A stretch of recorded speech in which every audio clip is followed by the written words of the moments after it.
د یوسف علیه السلام واقعه تر دې پورې ذکر شوی چې په قید خانه کې په جیل کې یوسف علیه السلام سره دوه ملګري یوځای شو. هغوی خوب ولیدو. یوسف علیه السلام ورته د خوب تعبیر بیان کو او د یو په باره کې وفرمایل چې تا ته به پانسي کېږي او د بل ته وایي چې تا ته به رها کېږي، خو چې کله لاړ شي واپس د بادشاه په خدمت کې لګیا شي نو ما ورته رایات کړه چې دومره کلونو نه یو بې ګناه کس چې دی نوجوان هغه په قید کې دی. دې چې کله بهر ووتو د الله تبارک وتعالی خوښه داسې وه چې د هغه نه هېره شوه. شیطان دا خبره هغه د ذهن نه وویسته. یوسف علیه السلام څو کاله مسلسل په جیل کې پاتې شو.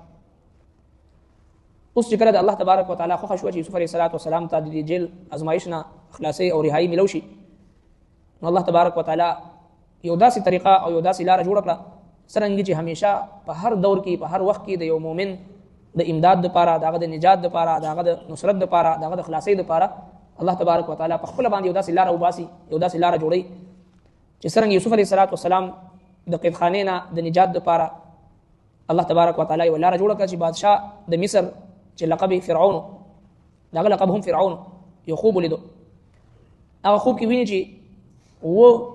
غواګانې داسې دی چې هغه سربه دي او اووه غواګانې داسې دی چې هغه ډېر ډنګر او کمزوري دي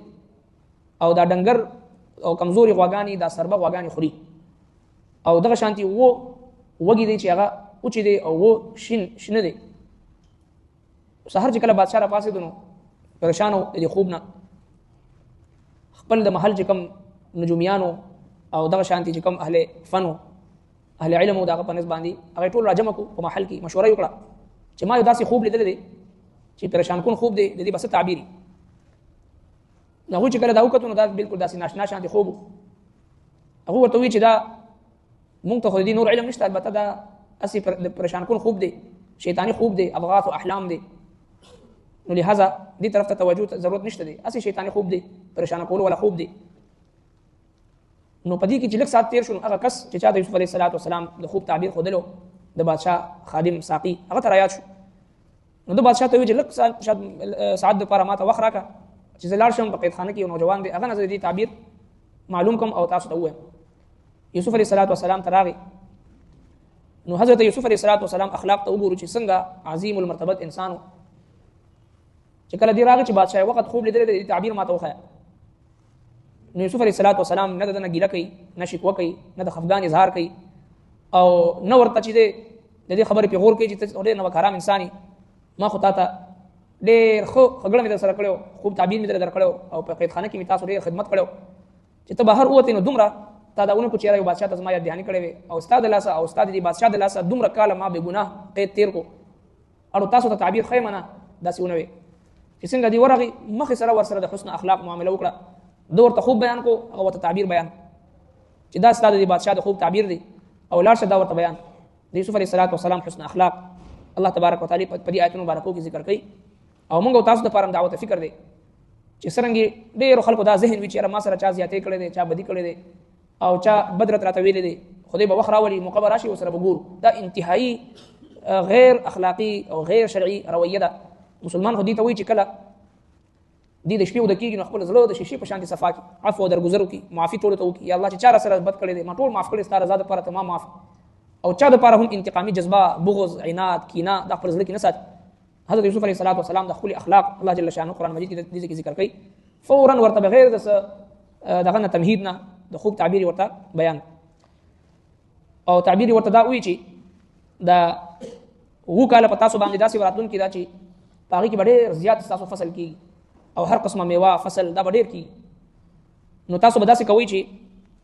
دا څه د خپل ضرورت دپاره کم خوراک اسکاک ضرورت دپاره دی چې دا تاسو خوراک اسکاک وکړئ، استعمال کوي او څه فصل په خپلو وږو کې په خپلو دانو کې دننه نه پرېږدئ چې خراب نشي، ځکه چې ورپسې بیا اووه کاله داسې راتلونکي دی چې هغه به تاسو باندې به قحط وي. نو چې کله د قحط ورځې راشي نو تاسو به دا راوباسئ او دا به خپل ضرورت باندې چې راولئ د قحط هغه مشکل حالات به په تاسو باندې ښه تېر شي. ورپسې چې کوم تاسو دا اووه شنه وږي تاسو وینئ نو دا به ورپسې بیا داسې حالات به راشي چې هغه به تاسو میوې فصلونه هر څه به تر و تازه او ډېر زیات میوې او فصلونه به کېږي. او دې کوم د جیل ملګري د یوسف علیه السلام هغه ته هم اشاره وکړه چې ته به بیا دومره ډېر میوې هر څه به وي چې ته به بیا د میوو نه به جوس وباسي او هغې نه به نچوړ کوې، هغې نه به شربت جوړوي. دا د ستاسو د خوب تعبیر دی. یوسف علیه السلام او تعبیر د خوب خو وقال الملك او البادشاه اني ارى بشك زوینم 7 بقرات وغاني سیمان سربی یاکلوهن چې خوري 7 عجاف او ماده غواغان و7 سنبلات او وغي خضر شنو واخرى يابسات ونور وچ وغي يا ايها الملأ اي درباريانو افتوني ما تعبير اخي في رؤيا يا زما د خوب ان كنتم كچريتا سول الرؤيا تعبرون د خوب تعبير ورکون کی قالوا دوئل اضغاث احلام دا پریشان خوب دی وما نحن او نيو منغا بتاويل الاحلام بتعبير د خوبون بعالمين عالمان وقال اول الذي اغكس نجا منهما شرها شود دي دواننا والذكر او یاد راغي اغتا بعد امه سمود بعد انا انبئكم جزبو خيم تاسو بتاويله دي تعبير فارسلون پس ما اولغي يوسف عليه السلام ايها الصديق اي رشتيا وينكيا افتنا منقد خوب تعبير اخيا في 7 بقرات او واغاني سربي وغاني سيمان سربي ياكلهن خريد لرا 7 عجاف ومن دغوغاني و7 سنبلات او وغي خضر شنو واخر يابسات او نور او وچ لعلي ارجع جزا واپس لارشم الى الناس دخلوا طرف لعلهم يعلمون چدوي پوهشي قال يوسف عليه السلام وي بغير د تمهيدنا بغير د ګلې شکوینا حسن اخلاق مظاهره وکړه فورا وتعبير بيان بغير د تمهيدنا قال يوسف عليه السلام وي تزرعون تاسو به کر وکړي وکاله 7 سنين وکاله تاسو به کروند کوي فصل بکاري وکاله دا ابا پر لپسي فما حسدتم بیاتی ستاسو لوکي فزروه نو پرېګ دی هغه فی سنبله پخپلو وګو کې الا قليلا مگر لږ د هغه سنا مما تاكلون چې تاسو خوري وکاله مسلسل چې سونه تاسو کوي نو هغه ذخیره کوي ځکه تاسو باندې به وکاله ورپسې بیا سخت راځي او هغه یوسف علیه السلام داسې ماهر معیشتو الله تبارک وتعالى داسې علم ورکړو چې د دې د سٹور کولو او د ذخیره کولو طریقه هم ورته وښودله په خپل وګو کې هم داسې کېدی چې چنجیو نه خوري او خراب نشي چې په خپل وګو کې محفوظ پاتې شي سیوای د هغه نه چې الا قليلا مما تاكلون کم چې تاسو خوري بقدر ضرورت استعمال کوي نور چې ځان سره سٹور کوي ذخیره کوي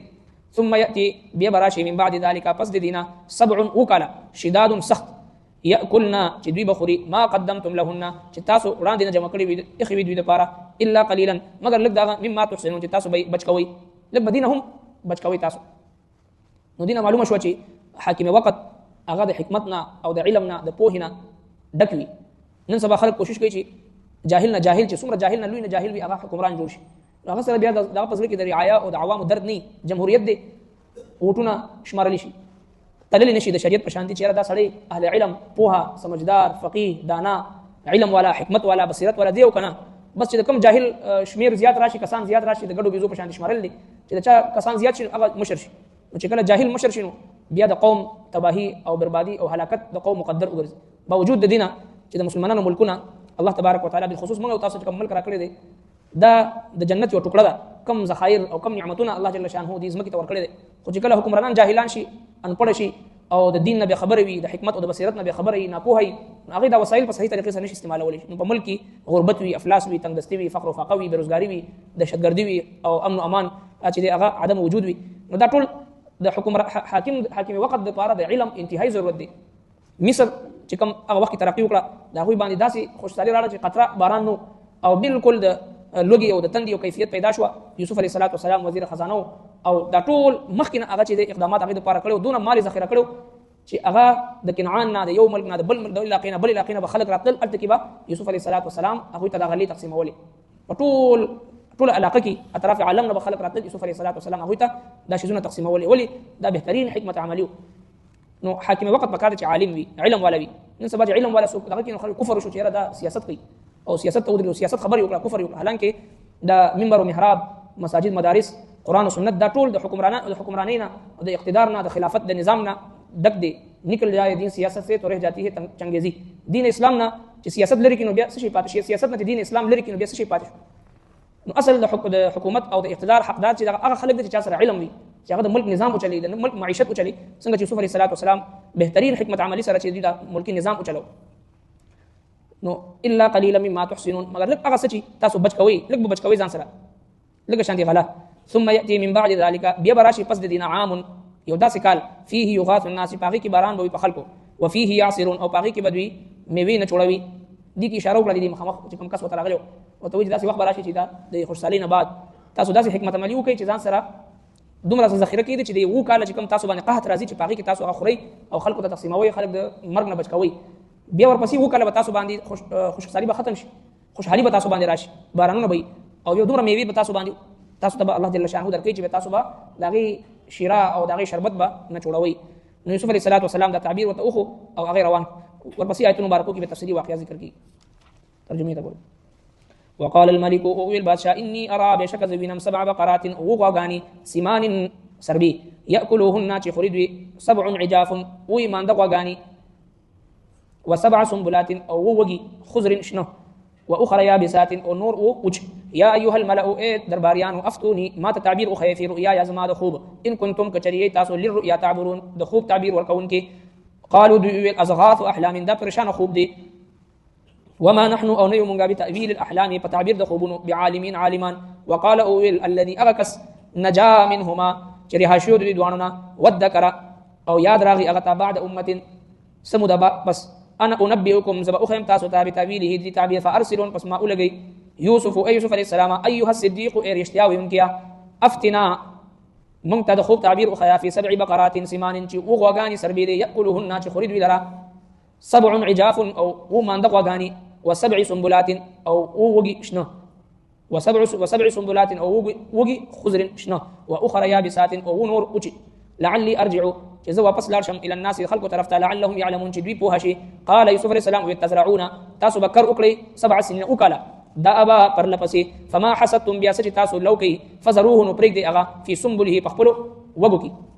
الا قليلا مگر لك مما دا غسنا تاكلون تاسو خري ثم ياتي ببراشي من بعد ذلك پس دينا 7 شداد وقال سخت ياكلنا چې دوی بخوري ما قدمتم لهن سچ تاسو وړاندې جمع کړی وي اخوي دوی لپاره الا قليلا مگر لك مما تحسنون دا سي لګي غلي چې تاسو بچ کوي ثم ياتي ببراشي من بعد ذلك پس دينا عام یو داسي کال فيه يغاث الناس باغي کې باران وي په خلکو باندې وفيه يعصرون باغي کې بدوي میوي رسونه باندې جوړ کوي ربنا تقبل منا إنك أنت السميع العليم وتب علينا إنك أنت التواب الرحيم وصلى الله تعالى على خير خلقه محمد وآله وأصحابه